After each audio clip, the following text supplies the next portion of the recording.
नमस्कार, मैं हूं आपके साथ मोनिका गुप्ता और आप देख रहे हैं कालका से समाल का। इस बुलेटिन में आपको दिखाएंगे तमाम अहम और बड़ी खबरें। वित्त मंत्री निर्मला सीतारमण ने संसद में 2022 का आम बजट पेश किया। बजट में पीएम गति शक्ति मास्टर प्लान का भी जिक्र किया गया। निर्मला सीतारमण ने कहा कि बजट 2022 अगले 25 साल की बुनियाद तैयार करेगा। साथ ही कहा कि 60 लाख लोगों को नौकरी दी जाएगी और गरीबों को 80 लाख घर देने का प्लान है। वहीं क्रिप्टो करेंसी को लेकर कहा कि क्रिप्टो करेंसी से होने वाली इनकम पर 30% का टैक्स लगेगा और 1% टीडीएस भी कटेगा। इसके अलावा कहा कि टैक्स रेट में मिला पूरा पैसा भी यहां पर बड़ी घोषणाएं निर्मला सीतारमण ने की। आपको दिखाते हैं।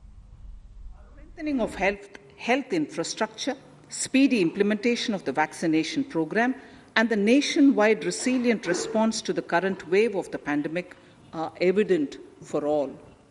The productivity-linked incentive in 14 sectors for achieving the vision of Atmanirbhar Bharat has received excellent response, with potential to create 60 lakh new jobs and an additional production of 30 lakh crore during next 5 years.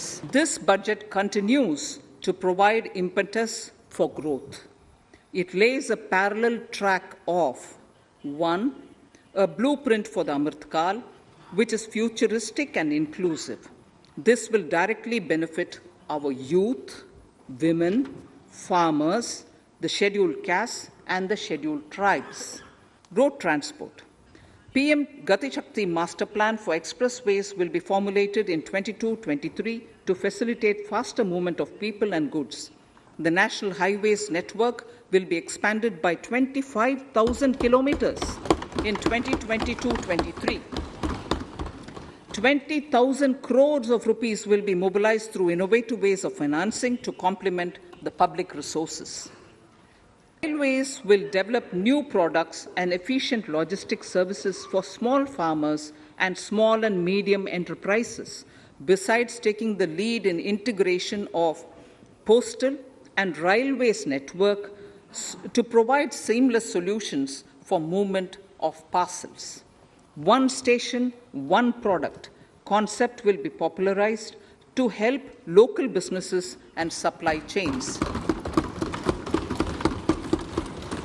As a part of Atmanirbhar Bharat, 2,000 kilometers of network will be brought under Kavach, the indigenous world-class technology for safety and capacity augmentation in 2022-23.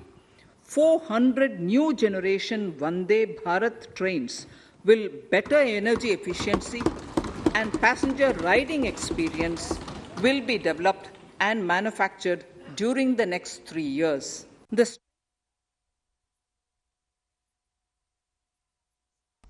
चलिए अब GFX के जरिए आपको समझाते हैं कि क्या कुछ खास रहा है इस बजट में। तो बजट की बड़ी बातें। बजट में 25 साल का ब्लूप्रिंट तैयार। आपको बता दें कि 60 लाख लोगों को नौकरियां देने का ऐलान भी किया गया है और हेल्थ इंफ्रास्ट्रक्चर मजबूत होगा। हेल्थ इंफ्रास्ट्रक्चर को लेकर भी बड़ी बातें कही गई। एलआईसी का आईपीओ जल्द आएगा। जो बजट की बड़ी घोषणाएं वो आपको दिखा रहे हैं। 1 साल में 25,000 किलोमीटर हाईवे बनेगा और इसी के साथ 100 गति शक्ति कार्गो टर्मिनल बनेंगे। तो वहीं निजी निवेश को बढ़ावा देने का लक्ष्य सरकार ने रखा है। इसी के साथ एमएसपी पर किसानों से रिकॉर्ड खरीदारी भी की जाएगी। तो वहीं 3 साल में 400 वंदे भारत ट्रेन चलाई जाएंगी। साथ ही आपको बता दें 5 नदियों को आपस में जोड़ा जाएगा। और अगर बात एमएसएमई सेक्टर की करें तो 130 लाख एमएसएमई को अतिरिक्त कर्ज जो है इसकी भी घोषणा की गई है। 750 नए ई लैब्स बनेंगे और साथ ही गांव और शहरों में 80 लाख नए मकान बनाए जाएंगे। तो वहीं 2022 से 23 में चिप वाले ई पासपोर्ट बनेंगे। ये बड़ी घोषणाएं। शहरों में इलेक्ट्रिक वाहनों की संख्या बढ़ाई जाएगी।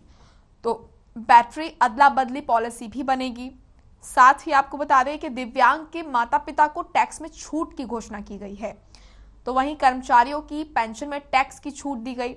वहीं आपको बता दें कि एनपीएस में 14% केंद्र और राज्य का योगदान रहेगा। और साथ ही क्रिप्टो करेंसी अगर बात करें तो इनकम पर 30% टैक्स की बात कही गई। क्रिप्टो करेंसी पर 1% TDS की बात कही गई। तो बजट की ये बड़ी बातें हैं, बड़ी घोषणाएं हैं, जो कि इनका जानना आपके लिए बेहद जरूरी। सीधा इनका असर आपकी जिंदगी पर पड़ेगा, रोजमर्रा की जो तमाम चीजें हैं और जो तमाम सेक्टर्स हैं उनके लिए जो बड़ी घोषणाएं हैं वो हम आपको दिखा रहे हैं। बजट की बड़ी बातें। तो एक साल में 25,000 किलोमीटर हाईवे बनेगा और 100 गतिशक्ति कार्गो टर्मिनल बनेंगे और निजी निवेश की अगर बात की जाए तो उसको बढ़ावा देने का लक्ष्य सरकार का है। MSP पर किसानों से रिकॉर्ड खरीदारी की जाएगी। इतना ही नहीं, 3 साल में 400 वंदे भारत ट्रेन चलाई जाएंगी। ये बड़ी घोषणाएं हैं। 5 नदियों को आपस में जोड़ा जाएगा, इसका भी ऐलान किया गया। 130 लाख MSME को अतिरिक्त कर्ज की घोषणा की गई। 750 नए ई-लैब्स बनेंगे और गांव और शहरों में 80 लाख नए मकान बनेंगे, ये बड़ी घोषणा। और 2022 से 23 में चिप वाले ई-पासपोर्ट बनेंगे। तो वहीं शहरों में इलेक्ट्रिक वाहनों को बढ़ाया जाएगा, इलेक्ट्रिक वाहनों की संख्या बढ़ाई जाएगी, बैटरी अदला बदली पॉलिसी बनेगी। साथ ही दिव्यांग के माता पिता को टैक्स में छूट की बात कही गई। कर्मचारियों की पेंशन में टैक्स की छूट की घोषणा की गई। NPS में 14% केंद्र और राज्य का योगदान रहेगा, ये बात भी कही गई। क्रिप्टो करेंसी से इनकम पर 30% टैक्स की घोषणा। क्रिप्टो करेंसी पर 1% TDS की घोषणा।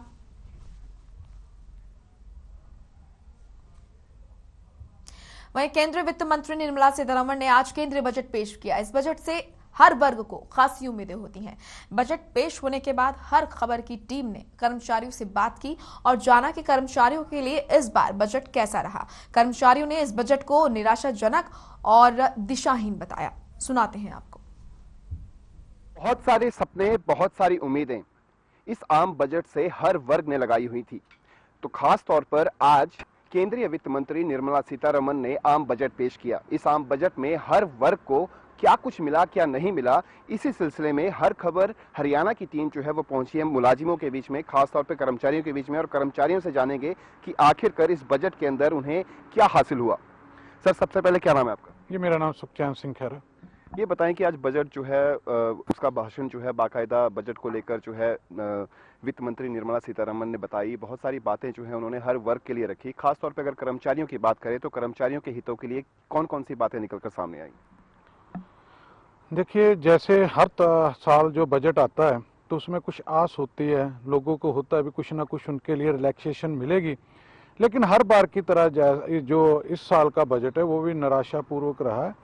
उसमें मुलाजमों को निराशा ही मिली है, लेकिन कोई भी किसी तरह का जो फायदा चाहिए था हमें, जो हम ढूंढ रहे थे बजट में, वो नहीं मिल पाया है। सबसे बड़ी बात है कि मुलाजिम जो होते हैं उनको ये होता है कि जो उनकी सैलरी वो 1 नंबर में ही है और उसका जो बजट है, जो भी उसके ऊपर इनकम टैक्स होगा वो पूरा का पूरा देंगे। लेकिन जब वो पूरे का पूरा जो इनकम टैक्स दे रहे हैं तो वो चाहते हैं इनमें कुछ ना कुछ रिलैक्स किया जाए, क्योंकि जो जब उम्र बढ़ती है तो खर्चे भी बढ़ते हैं और जो हमारी सेविंग होती है उसकी भी एक स्लैब होती है कि आप इतनी सेविंग कर सकते हो, उसके बाद आपको जो है इनकम टैक्स देना पड़ेगा। लेकिन अब सेविंग जो है वो बहुत सारे पिछले सालों से 1.5 लाख की है और जबकि खर्च भी बढ़ रहा है, सैलरी भी बढ़ रहा है, सब कुछ बढ़ोतरी हो रही है और जो भी सरकार आ रही है वो खर्च में तो कमी नहीं कर रही, महंगाई दर बढ़ रही है। तो लेकिन जो हमारी सेविंग है उसको नहीं बढ़ाया जा रहा। किसी ना किसी तरह हम चाहे कि हमारी सेविंग हो जाए और हमें इनकम टैक्स कम देना पड़े, वो जो स्लैब है वही स्लैब रखी है। और इनकम टैक्स की जो स्लैब है उसको भी हम कह रहे थे कि इसमें थोड़ी सी रिलैक्सेशन दी है, वो भी नहीं दी गई। हाँ, एक थोड़ा सा छोटा सा जो फायदा हुआ है, जो हम बड़े लंबे समय से डिमांड कर रहे थे, जो हमारे 2004 के बाद के एम्प्लॉइज है वो NPS स्कीम के अंदर कवर होते हैं, न्यू पेंशन स्कीम। उसमें क्या होता है, कंट्रीब्यूशन होती है एम्प्लॉइज की और गवर्नमेंट की। पहले वो 10% जो सैलरी का था एम्प्लॉइज करता था कंट्रीब्यूट, 10% गवर्नमेंट करती थी। और डिमांड पे उन्होंने जो गवर्नमेंट की थी कंट्रीब्यूशन वो 10 से 14% कर दी थी। लेकिन प्रॉब्लम उसमें ये आ गई कि 4% का जो इनकम टैक्स था वो सरकार ने पे करना था, वो स्टेट के जो जितने भी हमारे एम्प्लॉइज है वो पे कर रहे थे, जबकि सेंटर के एम्प्लॉइज के लिए जो रिलैक्सेशन थी कि उनको जो पे नहीं करना पड़ेगा, सरकार करेगी। इस बजट में उन्होंने ये जरूर कर दिया कि जिस पैटर्न पे जो केंद्र के जितने भी हमारे कर्मचारी है उनको जो लाभ इसका मिल रहा है वो लाभ जो है बाकी सारी स्टेट को दे। ये जरूर इसमें फायदा हुआ है जो हमारे 2004 के बाद, अदरवाइज इसमें कोई भी एम्प्लॉइज को किसी भी तरह की कोई रिलैक्सेशन नहीं है। सर, आपका नाम? मनदीप सिंह। ये बताएं कि इसके अलावा जो बातें हुई, एनपीएस को लेकर बातें हुई, इसके अलावा क्या कुछ हासिल हुआ है इस बजट से कर्मचारियों के हितों की अगर बात करें? नहीं, इसके अलावा तो कुछ नहीं हासिल हुआ और एम्प्लॉई को इसके अलावा कुछ देना भी नहीं होता। तो गवर्नमेंट ने डीए अनाउंस करना होता है, वो भी नहीं किया अभी। तो पिछले कोविड के दौरान 11% की जी डीए की किश्त है वो यकमुश्त इन्होंने 1/7/2021 तो देती सी, जो जनवरी 2019 तो लैके 6 महीने बाद ड्यू होती है, वो होनी थी, वो नहीं हुई। वो करना चाहिए था इनको, क्योंकि इनके पास जो अभी कोविड के बाद हालात फाइनेंशियली कुछ ठीक हुए थे, एम्प्लॉई का जो एरियर था वो इनको देना पड़ता था, वो नहीं दिया इन्होंने। तो इनकम टैक्स के बारे में स्लैब रेट है वो नहीं बढ़ाई इन्होंने। 4% का ज़रूर हमारे साथी जो एनपीएस के हैं उनको ज़रूर फ़ायदा होगा। इसके अलावा एम्प्लॉइज़ को इस बजट से कुछ नहीं मिला, निराशा ही हाथ लगी है। जी मैम, आप अपना नाम बताएं। कवलजीत। मैम, ये बताएं कि कोरोना काल के दौरान जो है वर्क फ्रॉम होम का भी एक स्ट्रक्चर आया, उस स्ट्रक्चर को बाकायदा जो है इम्प्लीमेंट किया गया, चाहे सरकारी हो गैर सरकारी संस्थान हो, हर संस्थान ने जो है वो वर्क फ्रॉम होम पॉलिसी अपनाई। इसके तहत बहुत सारे जो है बाकी खर्चे भी बढ़े, अगर हम इंटरनेट की बात करें, पीसी की बात करें, बहुत सारे खर्चे भी बढ़े। तो इन खर्चों को एक ढंग से मापने के लिए इसके ऊपर अगर वर्क फ्रॉम होम, बिकॉज बाकी कंपनीज जो हैं वो भी वर्क फ्रॉम होम पॉलिसी को अख्तियार करने जा रही हैं, किस तरीके से देखती हैं कि कोई एक पॉलिसी लेकर आनी चाहिए थी ताकि वर्क फ्रॉम होम को और सुइटेबल किया जा सके?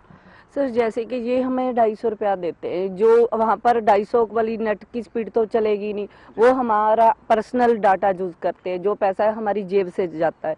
लेकिन इन्होंने वो तो बढ़ा दिया वर्क फ्रॉम होम से, तो ये डाटा मतलब कि हम अपने पैसे से खर्च करते हैं।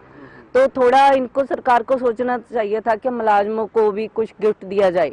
जैसे हमारे 250 की रिबेट है, 2.5 लाख की रिबेट है, तो उस 1.5 लाख की, सॉरी, वो भी बढ़ानी चाहिए थी, वो नहीं। बाकी इन्होंने स्लैब चेंज करनी थी, वो नहीं की, क्योंकि हम महिलाएं हैं, हमारा गैस महंगी हो गई है, सारा ग्रोसरी महंगा हो रहा है, वो खर्चे बढ़ रहे हैं, तो इनकम टैक्स हमें वो ही देना पड़ता है, उसमें हमें कोई रिबेट नहीं मिलती। क्यों सरकार मुलाजमों के साथ ही इंसाफ करती है? हमें तो यही नहीं इनकी समझ आई। ऊपर जो भी सरकारें बड़ी बैठी हैं उनको थोड़ा मुलाजमों के प्रति भी सोचना चाहिए, क्योंकि हमारा टैक्स तो एक तरीके से कटना शुरू हो जाता है। हम ईमानदारी से टैक्स देते हैं, कुछ मुलाजमों के प्रति भी इनको वफादार होना चाहिए। जिस तरीके से आपने बात करी कि 250 रुपये डाटा के लिए, इंटरनेट डाटा के लिए, यूसेज के लिए दिए जाते हैं, इसके अलावा भी बहुत सारे काम होते हैं। पीसी का अवेलेबल होना चाहिए, डाटा अवेलेबल होना चाहिए, बाकी भी एसेसरीज होती हैं जो इलेक्ट्रॉनिक एसेसरीज हैं, उनको भी अख्तियार करना पड़ता है, उनको भी अपने घर में जो है वो रखना पड़ता है। उसी के लिहाज से फिर काम जो है वो सुचारू रूप से आगे बढ़ता है। तो उसके लिए क्या आप चाहते थे कि इतना जो है आपको दिया जाए ताकि जो आपके वर्क फ्रॉम होम का जो शेड्यूल है वो प्रॉपरली चल सके? क्योंकि सर वो तो हम अपना यूज करते हैं, सरकारें तो वो हमें कुछ देती नहीं है। ऑफिस में भी वो घसे पिटे वो देती है, क्योंकि ऑफिस का भी इतना बजट नहीं होता, जो होता है वो पहले ही खत्म हो चुका होता है। उसके लिए भी इनको बजट देना चाहिए था, वो इन्होंने नहीं दिया। तो ये थे हमारे साथ कर्मचारी वर्ग, जिनका साफ तौर पर कहना है कि इस बार के बजट के अंदर उन्हें निराशा हाथ लगी है। हालांकि कोरोना काल के बाद से लगातार वर्क फ्रॉम होम का जो स्ट्रक्चर था उसको इंप्लीमेंट किया जा रहा था और बाकायदा बहुत सारी सरकारी और गैर सरकारी संस्थानों ने कोरोना के मद्देनजर वर्क फ्रॉम होम के स्ट्रक्चर को अपनाया और इंप्लीमेंट भी किया। लेकिन जो कर्मचारियों के इस दौरान खर्चे होते हैं उन खर्चों को नहीं उठाया गया, ना ही तो सरकारी कर्मचारियों द्वारा और ना ही गैर सरकारी कर्मचारियों द्वारा। चंडीगढ़ से हर खबर हरियाणा के लिए रवि चंदेल के साथ कैमरामैन किशन की।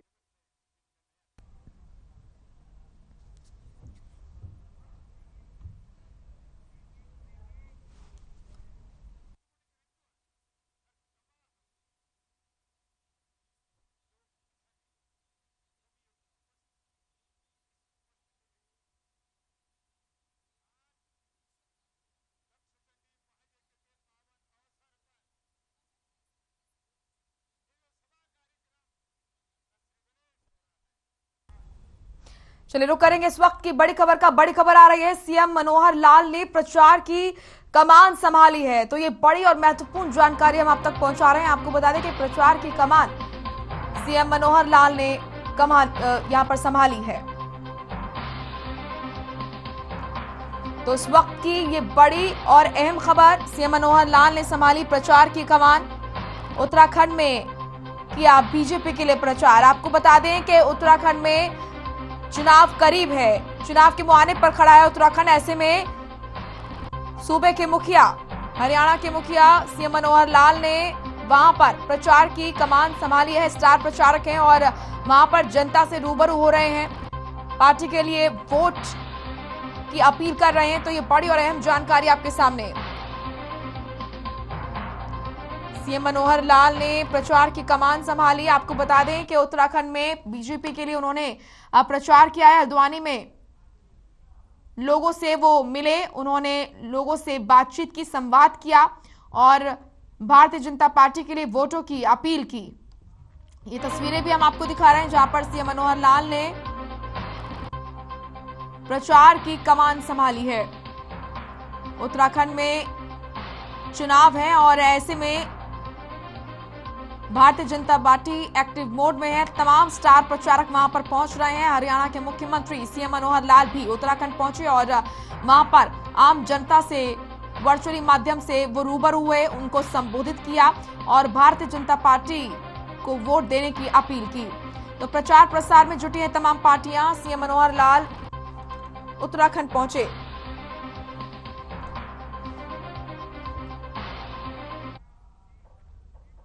तो वहीं केंद्रीय बजट पर आम लोगों की भी प्रतिक्रियाएं सामने आई हैं। आम जनता को बजट से काफी उम्मीदें थीं।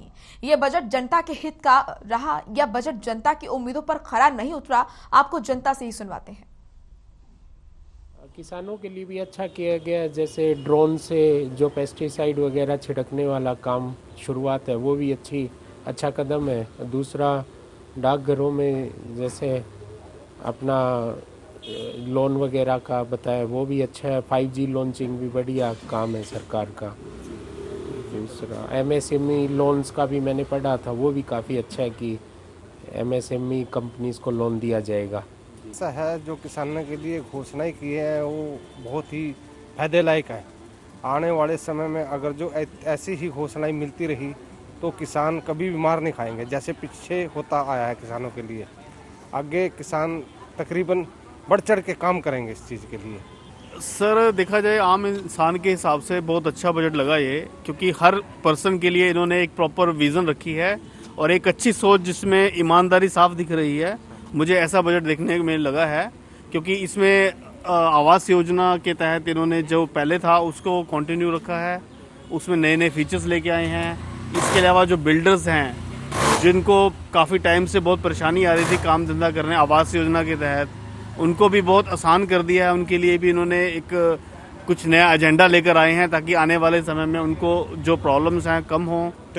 मोदी जी ने किया है उससे लोगों को काफ़ी हद तक फ़ायदा होगा। जो डिजिटल एजुकेशन का घोषणा की है, डिजिटल कैशलेस के लिए किया गया, उसको ये हम सभी के लिए एक अच्छा वो है। तो रोजगार की बात भी की जाए तो रोजगार के लिए अभी अवसर पैदा किए जाएंगे, सरकार ने बजट में क्या करवाना है? रोजगार के लिए सर देखो, जैसे बजट में आया है कि भाई शिक्षा के लिए अच्छी नीति बनाई गई है, जिससे हम सभी को काफ़ी हद तक फ़ायदा होगा। चीज़ों पे जैसे पेट्रोल वगैरह पे इनको ड्यूटी घटानी चाहिए थी।